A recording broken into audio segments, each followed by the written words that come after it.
Greetings and welcome to In-Depth. I'm Dike Rostant. We are inside the 100 days of Christmas, so this is a plug for you to be tuning into our sister station, Sweet 100, for the music that will take you through the season. But I recently heard a conversation on another sister station, Next 99.1 FM, and we were hearing good things about products being made in Trinidad and Tobago. So we are here at Ansa Coating Ltd in Arima, and we are going to be hearing a little bit about a benchmark, because sometimes it's not what you say you are, it's how the tests, they rate you in addition to saying what level of quality you have. So we're going to be starting off a conversation with Christian DePass, Sector Marketing Manager, Ansa Coating Construction Sector.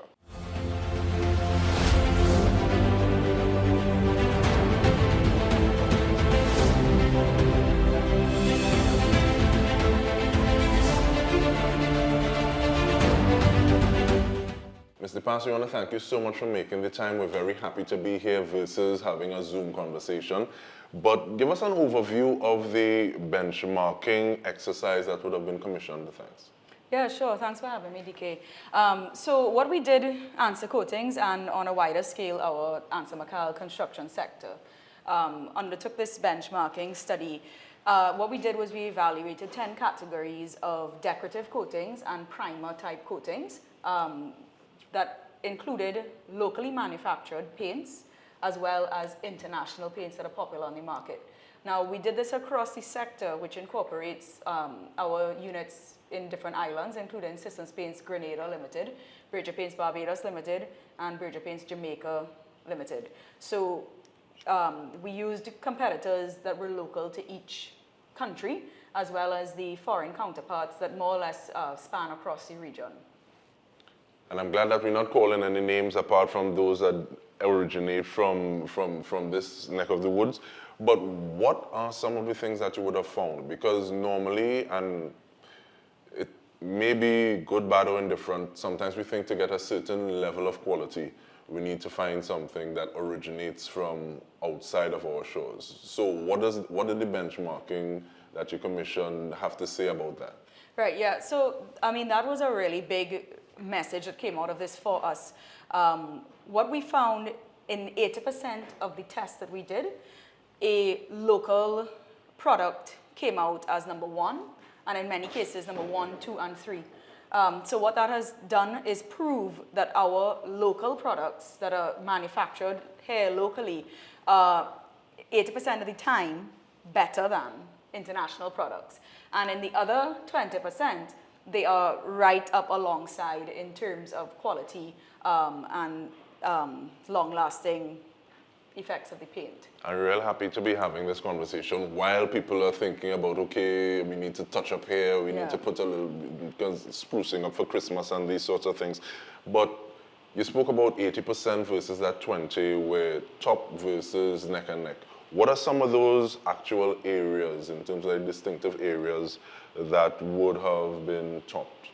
So a couple of the areas that we topped, one of our lines, the Bridger Royale line, it's sort of our most premium line.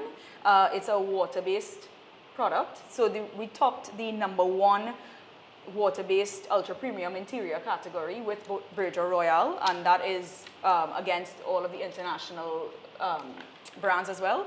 And the Bridger Weatherproof Ultra, which is our water-based exterior, topped exterior paints as well.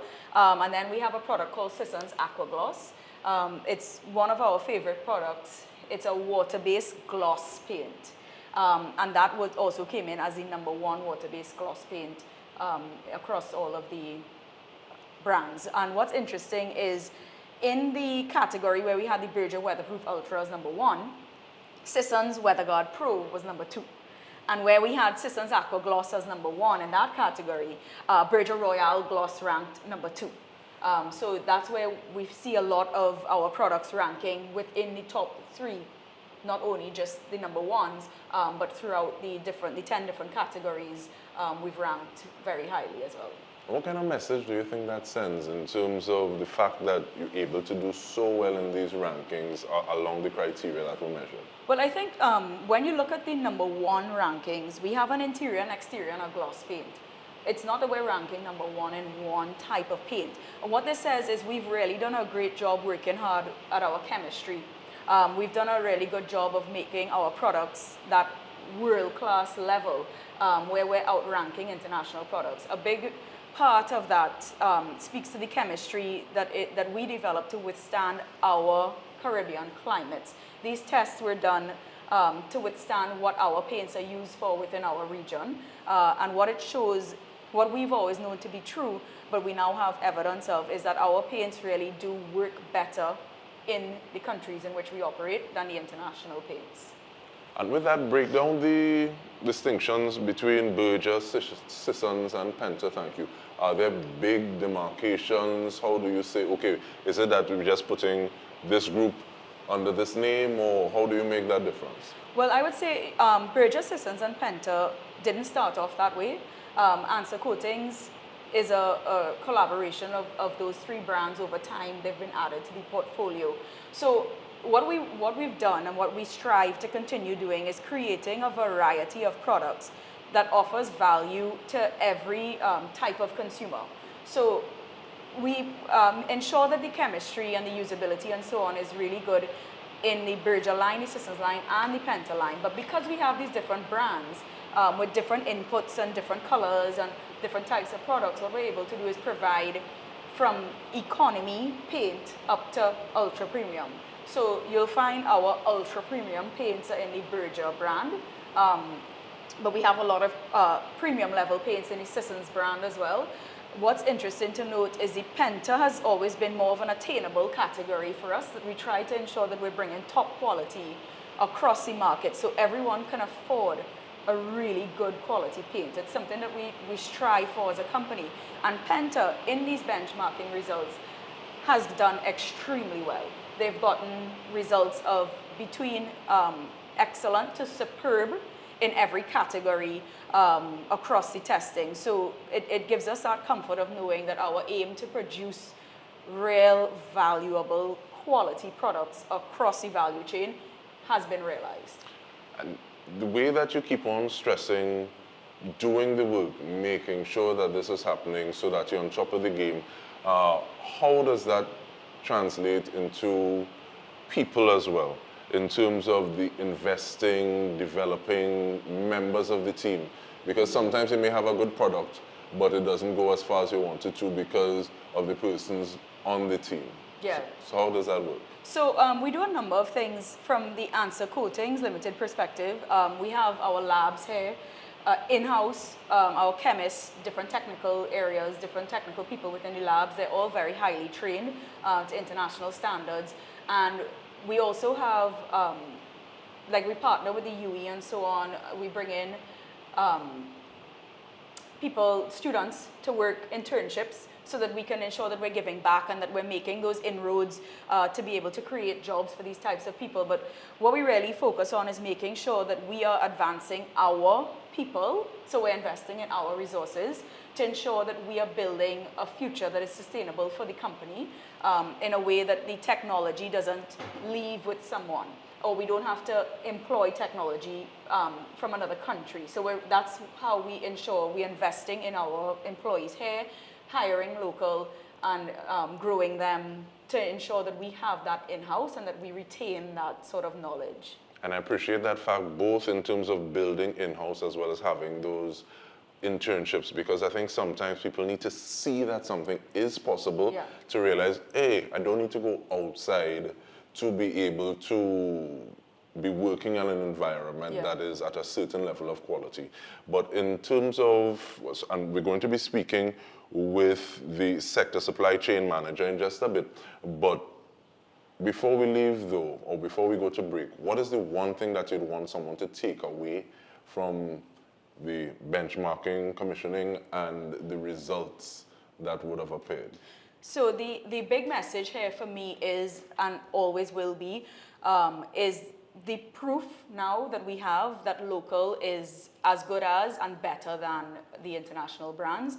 And we can now say that we know that for certainty to be true and that we have the evidence to back it up. So we really want to encourage consumers, whether they are already our consumers of Burgess Systems and Penta or not, to consider these results and consider how valuable these are to you as homeowners or property owners, and that we are offering you products of the highest possible standard that are built to perform in our climates.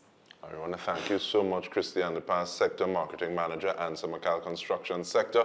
Looking at the fact that, no, it's not just because you say so.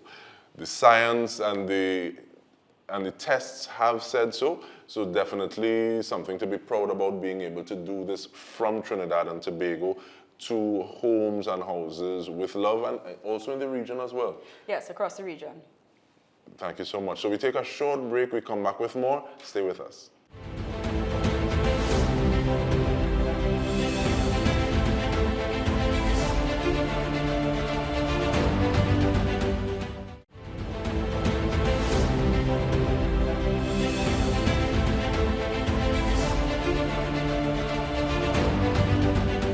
Welcome back. We are speaking about the fine work that is being done in Trinidad and Tobago.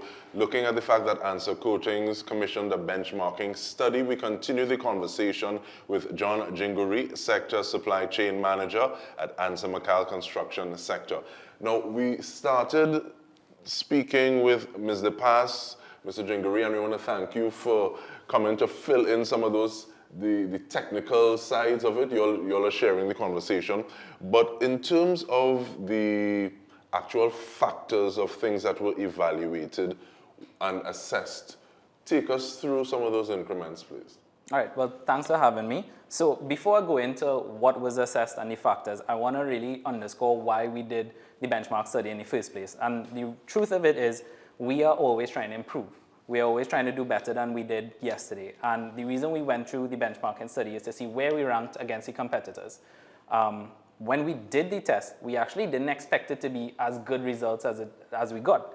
But it was great because it was a testament to the work that we've done. So really and truly, we are a regional house of brands between Burgess, Penta, Systems. Burgess has been in the region for 70 plus years. Penta, Systems, similar. Burgess celebrated 70th anniversary this year, actually. So what we wanted to do is we really want to bring the best quality to the region. And one of the things we have the edge on is really being able to know exactly the conditions of the region and focus on those properties. So in terms of our top 3 tests and where we ranked, the first one was really weatherability. So really and truly, the durability and weatherability of paints, the ability to stand up to harsh UV, moist environments, salt blasts and stuff like that, a lot of what we have in the region are considered harsh environments globally. You know, a lot of places in Europe and the US don't have those sort of conditions. So our durability is really just up to the quality of the ingredients we use, and we have been putting the best ingredients there. So the benchmark study, what it is, it evaluated UV resistance, so resistance to fading from sunlight, resistance to moisture, those kind of things. Another test that we did really well on was resistance to mold, fungus, those kind of growth. And we see that being in a very high humid tropic environment. We have a lot of additives in our paints that prevent the growth of mold, prevent the growth of mildew. And combination with the durability, we have really good washability and scrubbability. So if you get mold, if you get dirt, you can clean it off, you can wash it off. And we know we have a lot of holidays across the region, so everybody's always cleaning, everybody's always scrubbing. You know, Christmas is the time for cleaning or painting. And the third one was where we did really well across all our brands was adhesion, or how well the paint sticks to whatever substrate you're putting on. So in the Caribbean, we have, you know, we use a lot of concrete plaster. Now we see in surfaces like gypsum and stuff, which is different to what is used in the UK, Europe. So that's where we really beat the international brands as well in being very good at sticking to whatever people want to paint. And sometimes it's almost as though we say, okay, well, now I need another coat.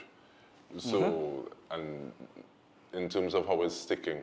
But take me through you said you spoke about additives. Yes. Looking at things that are fit for purpose for this space, for this region.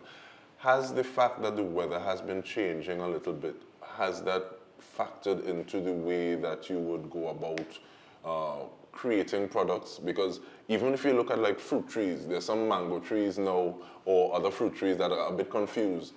Is it rainy season? Is it dry season? Are supposed to be bearing at this time? How has that factored into the work that you do?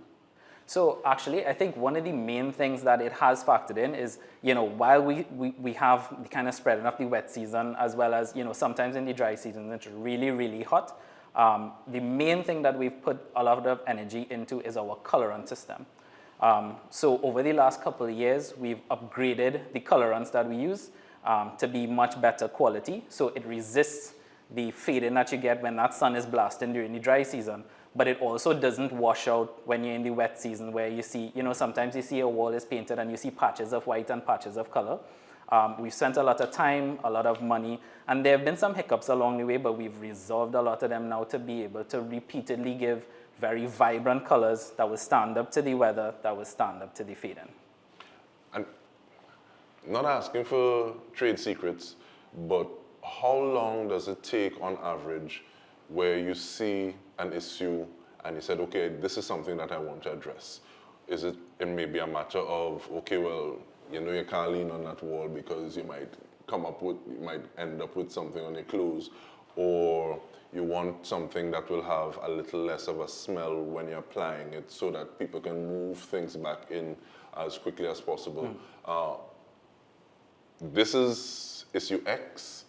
How long does it take on average to deal with that or to treat with that? It depends on, the extent of what is seen. So there are some things, because we have a great lab here, we can address some customer complaints and some improvements internally with the ingredients we have.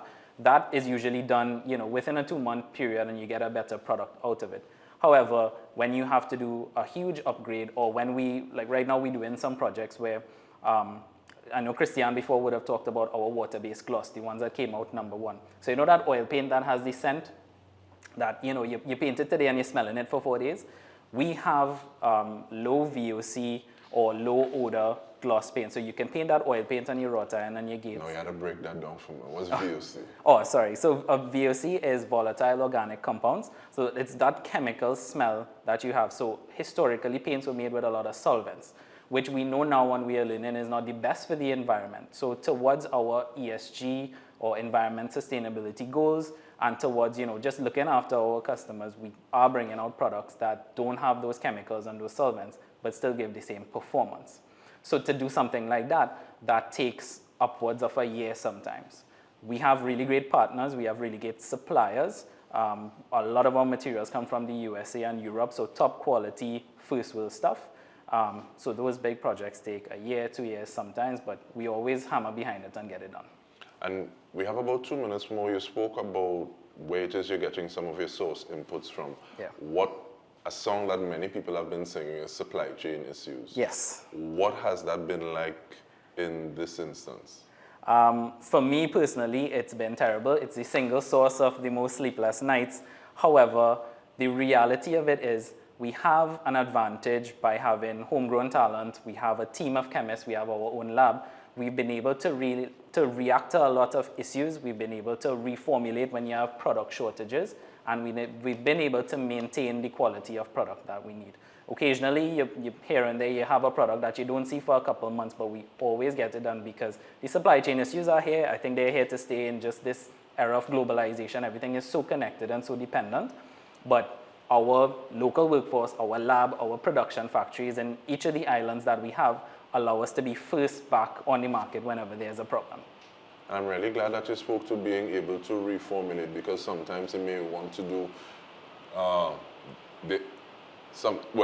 worst case scenario, you have our version of. Yeah. I think about it like with fragrances, yes, where there's definitely a drop off from one level to the other.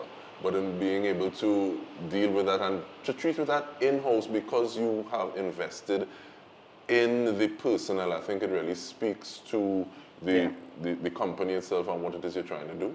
So we want to thank you very much for your time. John Jinguri, Sector Supply Chain Manager, Ansa Coating Construction Sector. And on behalf of the entire TTT News team, this has been In Depth with me, Dike. Rostant. Thank you so much for joining us.